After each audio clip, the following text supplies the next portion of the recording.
Buenos días, bienvenidos al mágico mundo de la filosofía. En esta ocasión nos vamos a detener en uno de los temas importantes, interesantes, útiles dentro de la filosofía, aplicada a nuestra cotidianidad, aplicada a diferentes esferas del ser humano. Y como preámbulo, quiero que compartamos dentro de nuestra estructura como seres humanos, algo que nos caracteriza, algo que nos diferencia, que nos hace únicos, que nos hace diferentes y especiales en el cosmos, es el pensamiento. Pensar es una habilidad, es una característica, es una,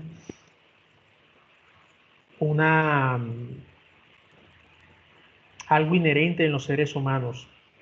Algunos de pronto tienen el dilema o tienen la pregunta o lanzan la afirmación de que los animales piensan. Bueno, eso no está comprobado. En estos días, en un foro de filosofía, también se lanzaba la pregunta o el cuestionamiento de si las máquinas, los robots, los cyber pueden de una u otra manera tener un pensamiento autónomo o tener una inteligencia considerada como tal. Tampoco se ha comprobado. Esperemos a ver qué pasa con el tiempo, pero sí nos podemos detener en nosotros los seres humanos si sabemos que pensamos el periodo pasado. Mirábamos que el señor René Descartes encontró una certeza indudable, una certeza inevitable, una certeza sólida, y era el cogito ergo sum, el pienso, y si pienso, existo. Y si pienso, el pensamiento es lo que nos da la esencia como seres humanos. Ahora, ese pensamiento es producto de la actividad intelectual de los hombres, obviamente, que pensamos. Es producto de la actividad intelectual lo que se procesa, lo que se produce, el resultado de esa actividad del intelecto que se da en nuestra estructura o en nuestro esquema como seres humanos. Ahora, decimos que el pensamiento es resultado de la inteligencia.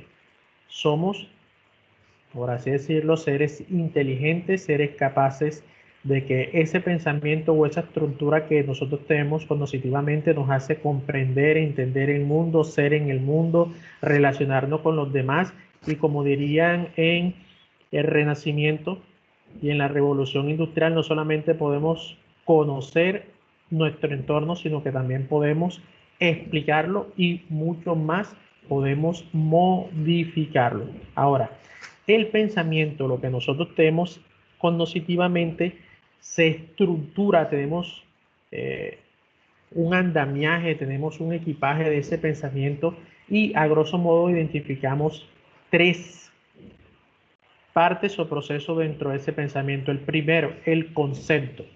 Cada uno de ellos lo voy a ir ahondando, lo voy a ir explicando mucho más detenidamente a medida de esta introducción. Los conceptos. En nuestro pensamiento o en nuestro esquema conocido están los conceptos. También tenemos los juicios, el juicio, que es el resultado o el producto precisamente de la unión de estos conceptos. Y tenemos también el raciocinio o razonamiento, que es el producto final o lo que produce la suma de los conceptos y de los juicios.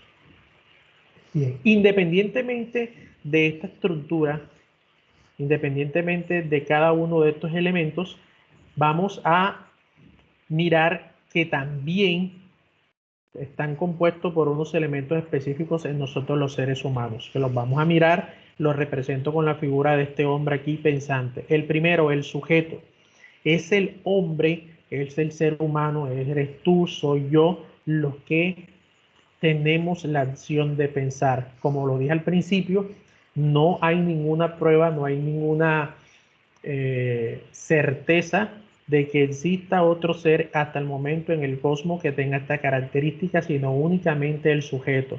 Por eso ese cerebro que está en la imagen, que no se representa con un cerebro, sino como con unas ruedas que encajan, más bien como una máquina casi de perfección, al igual que un auto, una computadora que están compuestas por piezas y funcionan perfectamente el cerebro, el sujeto, nosotros tenemos esa característica y nos hace únicos, nos hace diferentes y por así decirlo superiores en todo el cosmos el sujeto. Es decir, el pensamiento solo se da en la estructura cognitiva del sujeto, más nada, no en otra parte, no en otro ser, solo en el sujeto. Dos, la acción de pensar. En el sujeto en nosotros se da ese arte, esa facultad, esa característica de pensar, la acción de pensar. Tres, el contenido propio de lo que o lo que estamos pensando, las cosas que nosotros pensamos o las que son objeto de nuestro pensamiento. Cuatro, el objeto mismo del pensamiento, sobre qué estamos pensando. Y por último, y este es interesante, porque aquí es donde vamos a empezar a vislumbrar la practicidad de esta temática que vamos a tocar, y es la expresión oral o escrita del pensamiento. Lo que nosotros tenemos en nuestra cabeza, lo que nosotros tenemos en nuestro esquema cognitivo, toda esta estructura, sea de conceptos, de juicios o de razonamientos, de una u otra forma, tienen o debe ser expresada de manera oral, de manera escrita, pero el ser humano a lo largo de la historia lo expresa, lo comunica, lo da a entender, lo revela a los demás, lo expresamos. Todo este esquema interno, toda esta serie de estructuras y de elementos que están al interior de nuestra capacidad intelectual, lo más fundamental y en lo cual debemos y vamos a ahondar es en esa expresión oral o escrita de todo ese proceso interno que se da. Ahora, este proceso que yo estoy describiendo, concepto, juicio, razonamiento, el sujeto, la acción de pensar, el contenido propio o lo que se piensa, el objeto y la expresión oral o escrita, la idea es hacerlo bien, pensar bien, que el pensamiento esté estructurado, que el pensamiento sea coherente, que el pensamiento sea lógico, que el pensamiento tenga una estructura, un orden, por así decirlo, lo que mirábamos en la modernidad, que sea un pensamiento de carácter científico, que sea un pensamiento de carácter lógico, que sea un pensamiento de carácter ordenado. El orden. Ahora, ¿cómo establecemos ese orden? ¿Cómo podemos estudiar ese proceso que es abstracto, ese proceso que se da en la mente? ¿Cómo saber si una persona lo está haciendo bien? ¿Cómo saber si una persona, los conceptos, los juicios y el producto final de ese relacionar interno está bien, está ordenado, es coherente, es lógico, está estructurado? Entonces, de allí, de esa necesidad de saber, de estructurar, de coordinar y de ordenar de manera adecuada, que surge la necesidad de que la filosofía en su interior produzca una ciencia que es la lógica. Entonces lo voy a decir a medida que vayamos avanzando, vamos a ir dándole más cuerpo a esta definición. Aquí voy a tomarlo de manera incipiente y vamos a definirla en primera instancia de la siguiente forma. La lógica es la ciencia de las leyes del pensamiento. Como le mostré, hay unas leyes del pensamiento que es característico en el ser humano, tiene unas leyes, tiene unos principios, tiene una estructura, tiene unos fundamentos, y comprender cómo funciona, comprender esas leyes, comprender cómo se mueve es de carácter necesario. Pero viene una gran pregunta. ¿Qué diferencia hay entre la lógica y la psicología? Dado que la psicología también estudia el pensamiento, estudia la conducta, estudia por qué el ser humano se comporta de X o Y manera, cuáles son los trastornos de la conducta del ser humano. La diferencia radica precisamente en que la lógica, aunque estudia las leyes del pensamiento, la estudia en relación o su relación con la verdad. Es decir, lo que yo les dije hace un momento, que lo que se está pensando tenga un orden y que ese orden sea coherente y que esa coherencia nos lleve a decir esta persona está diciendo la verdad o su pensamiento tiene una estructura que nos asemeja o nos acerca a la verdad, que es creíble o que es verosímil. De ahí entonces es donde sale esta disciplina que es filosófica. La filosofía busca darle un fundamento, una estructura, un principio a todo este esquema interno del ser humano y que ese esquema interno intelectual cognoscitivo se expresa y se expresa de manera oral o escrita. Por eso es que está bien decir, no está malo decir que la filosofía es una ciencia.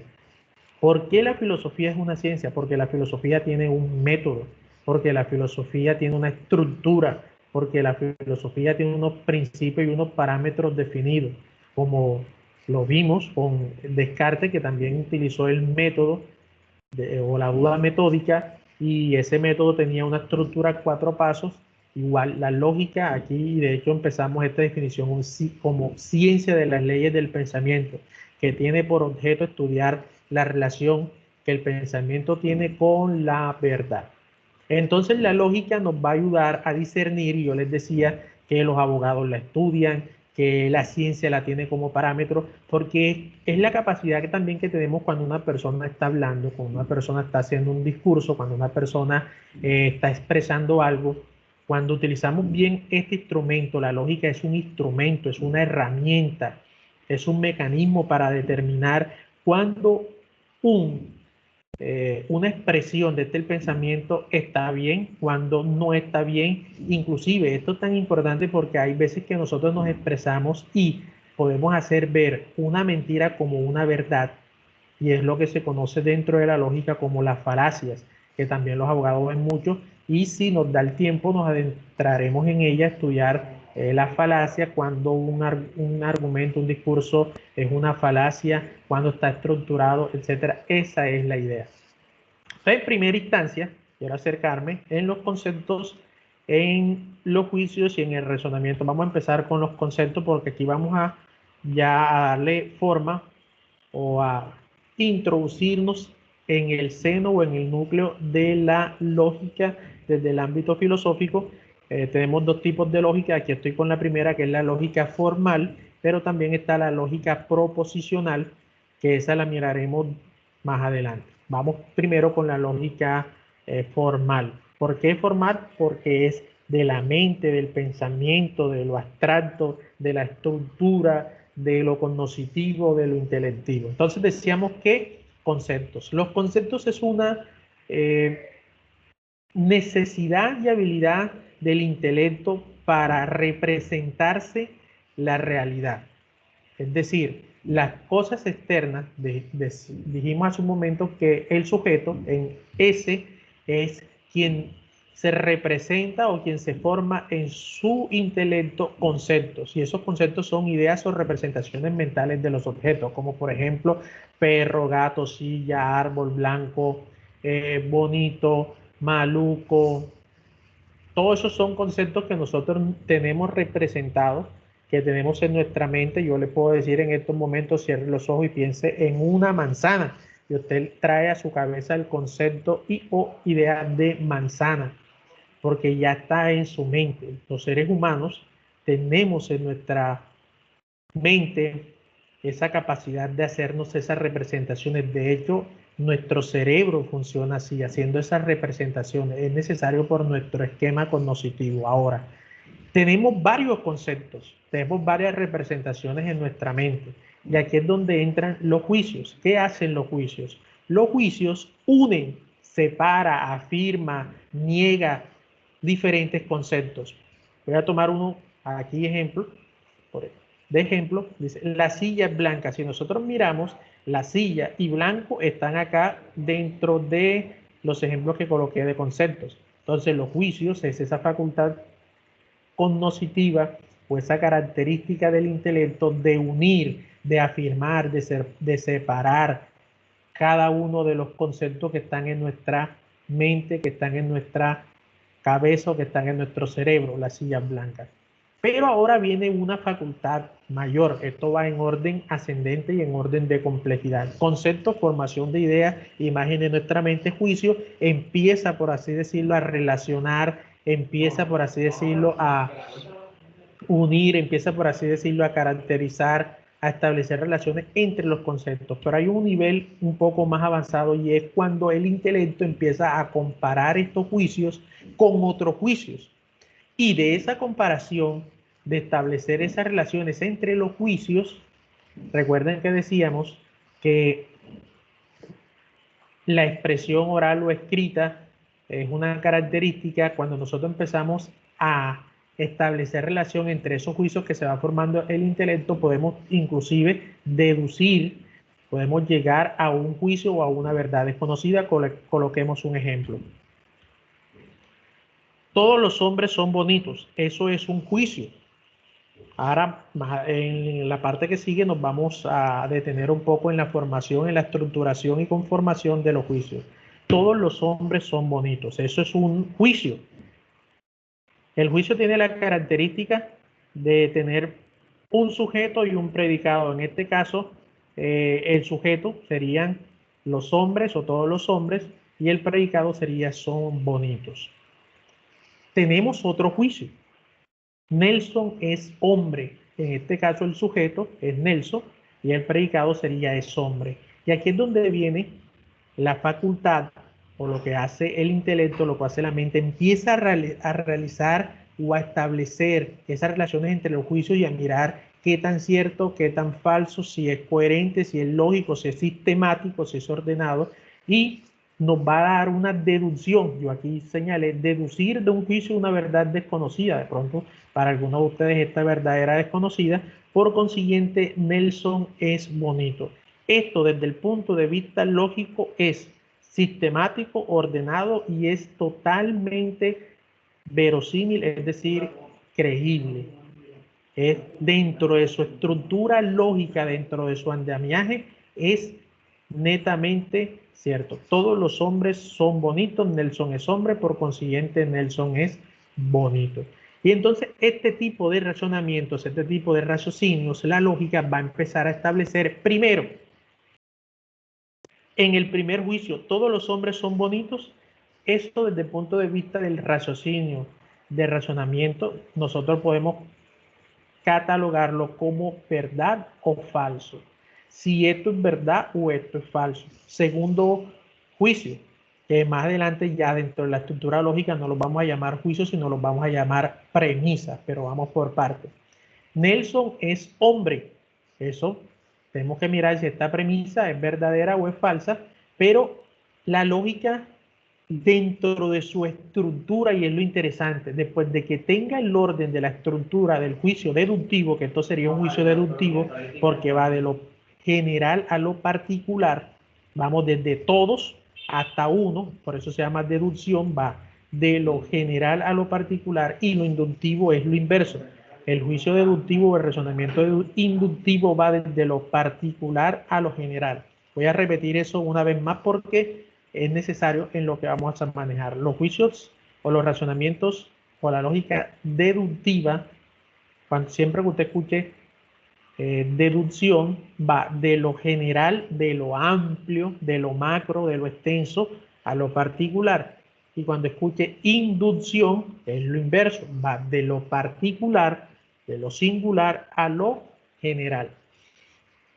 Entonces miramos que dentro de las dos premisas, todos los hombres son bonitos, Nelson es hombre, por consiguiente Nelson es bonito, independientemente de si las premisas son verdaderas o falsas, en su estructura tiene el orden, es sistemático, es concreto, es ordenado. Entonces dentro de la lógica formal esto va a ser un juicio, va a ser un razonamiento o un raciocinio verdadero.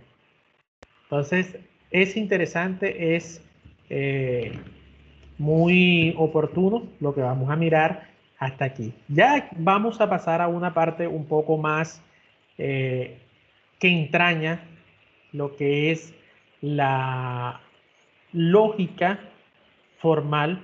Este era, por así decirlo, el preámbulo o la introducción a la lógica formal.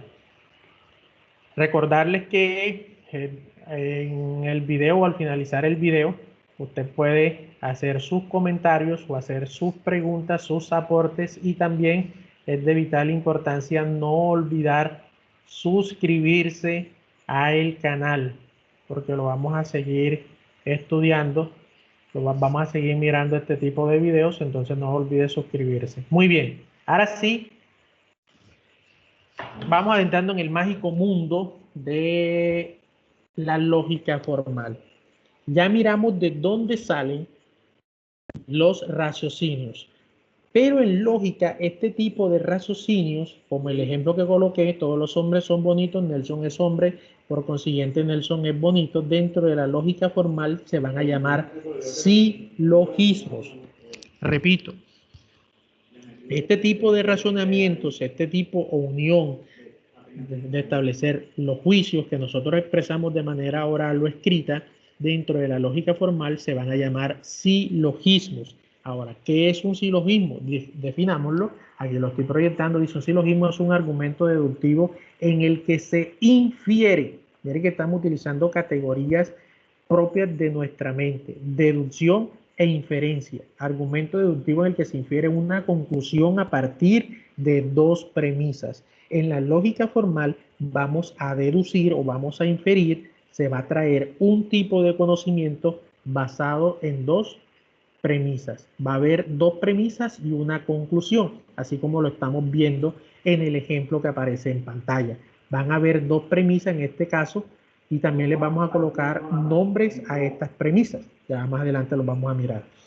Un silogismo categórico es un argumento deductivo que consiste en tres proposiciones categóricas que contienen exactamente tres términos, cada uno de los cuales aparece en dos de las proposiciones que lo constituyen. A la primera premisa le vamos a dar el nombre de premisa mayor. La premisa mayor es la primera que va a aparecer en el silogismo o en el razonamiento, raciocinio. Razonamiento y silogismo dentro de la lógica formal es lo mismo. Si yo digo silogismo, ya usted sabe que un silogismo está conformado por dos premisas y una conclusión. Si yo digo raciocinio en lógica formal, ya usted enseguida su mente se ubica en que son dos premisas y una conclusión, y que la conclusión se infiere, se deduce o se obtiene de la relación que se establecen entre las dos premisas, entre la premisa mayor y la premisa menor. Miremos este ejemplo. Ningún héroe es cobarde. Esta sería la premisa mayor. Algunos soldados son cobardes. Sería la premisa menor. La conclusión, la infiero, las traigo. Dice, si ningún héroe es cobarde, es decir, todos los héroes son valientes. Y aquí me estás diciendo que algunos soldados son cobardes. Entonces esto me da un conocimiento nuevo, me da un juicio nuevo, me da un raciocinio nuevo o me da una certeza de esta estructura, y es que algunos soldados no son héroes, porque algunos soldados son cobardes. Sin ningún héroe es cobarde. Entonces, en conclusión, algunos soldados no son héroes. Miremos entonces un poco aquí la estructura de los silogismos. Se dice que un silogismo está en forma estándar o de manera correcta cuando sus premisas y su conclusión son proposiciones categóricas y están en cierto orden específico, que fue el que yo establecí hace un momento. ¿Cuál es el orden? Lo vamos a mirar. Bueno, ya hace un momento yo les explicaba que todo juicio tenía un sujeto y un predicado, ¿cierto? Igual acá en los silogismos o en los raciocinios, en la lógica formal, cada juicio que se emite, cada juicio que se lanza, sea de manera oral o escrita, tiene un sujeto y un predicado. En la primera premisa, que sería la premisa mayor, ningún héroe es cobarde, ¿cierto? El sujeto sería héroe y el predicado sería es cobarde. En la premisa menor, el sujeto sería algunos soldados y el predicado sería son cobardes. Y en la conclusión, el sujeto sería algunos soldados y el predicado sería no son héroes. El sujeto es la persona que realiza o de quien se dice lo que, la característica que se afirma, niega o se dice algo, y el predicado sería de lo que se dice del sujeto. Y aquí está, entonces lo que decía, premisa mayor, premisa menor y conclusión. ¿Listo? Premisa mayor siempre va a ser la que aparece de primero, premisa menor la que está en el medio y la conclusión lo que se infiere, lo que se atrae o se abstrae o deduce de las dos. Entonces, dentro del silogismo, dentro del raciocinio, ya aquí empezamos a mirar que hay unos elementos marcados. En el anterior, y aquí por efectos de visualización y aprendizaje, estamos colocando algunos colores. El sujeto, el predicado y el término medio que va a aparecer. El término medio va a ser aquello que aparece tanto en la premisa mayor como en la premisa menor, pero no va a aparecer en la conclusión. Y eso es una de las reglas. Este tipo de racionamiento de silogismo tienen unas normas, unas reglas que vamos a ir mirando y que vamos a ir entendiendo poco a poco. Aquí estamos viendo los elementos. Tenemos que cada premisa, tanto la mayor como la menor y la conclusión, están compuestas por un sujeto y un predicado. Y que también aparece una figura que se llama término medio. Y el término medio es aquella característica que aparece en la premisa mayor, en la premisa menor, pero nunca en la conclusión. Miremos un ejemplo.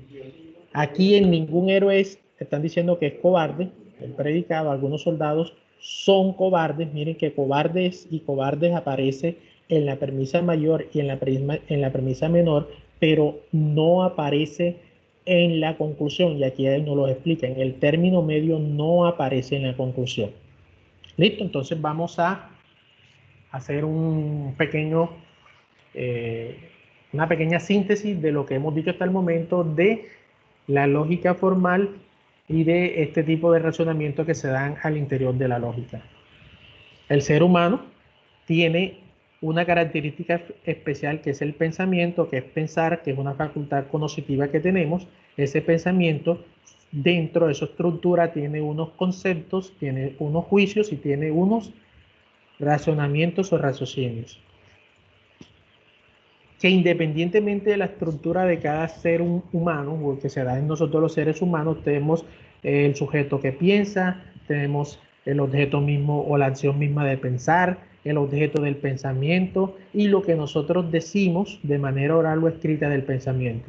Que los conceptos son esas representaciones mentales, esas ideas que tenemos de las cosas que nos rodean. Nosotros formamos un concepto o una idea que luego en el mismo entendimiento se da una facultad que es de establecer relaciones entre esos objetos, de afirmar, de negar, de establecer, coordinar, y de ahí van a salir los juicios, y que el razonamiento o el intelecto establece una relación entre esos mismos juicios, estableciendo si son verdaderos, si son falsos, si tienen coherencia o no, dando como resultado a la disciplina de la lógica. Y la lógica establece eso. Ahora, dentro de la lógica formal tenemos los famosos silogismos, que son una especie de razonamiento, o la estructura que tiene el razonamiento conformado por premisas, y que esas premisas nos van a dar, a través de la deducción o de la inferencia, un conocimiento o un juicio nuevo. Y que este silogismo se compone de la premisa mayor, que es la primera que aparece en el silogismo, la premisa menor, que es la segunda, y la conclusión, que es la idea o el concepto o el aprendizaje nuevo. Que cada premisa se compone o está compuesta por un sujeto y un predicado, y que aparece la figura del término medio, que es aquello que aparece en las dos premisas, tanto en la mayor como en la menor, pero que nunca aparece en la conclusión. Entonces, este es el primer video de los muchos que vamos a tener en lógica. Es fascinante, no es complicada, es simplemente de prestar mucha atención. Por eso les decía que tenía que ver mucho con disciplinas como la matemática, porque ahora que pasemos a la lógica proposicional, que es todo esto que yo estoy diciendo, pasarlo y manejarlo con símbolos, vamos a reemplazar ya palabras por símbolos, y entonces ya es una operación también netamente formal. Esperamos entonces una próxima entrega o el segundo video, profundizando sobre el silogismo deductivo e inductivo, y pasaremos a hacer ejercicios, a practicar, y a ustedes aprendan a identificar las partes o los componentes de cada una de ellas. Les deseo que tengan buen día, no se les olvide suscribirse y colocar el comentario en el video.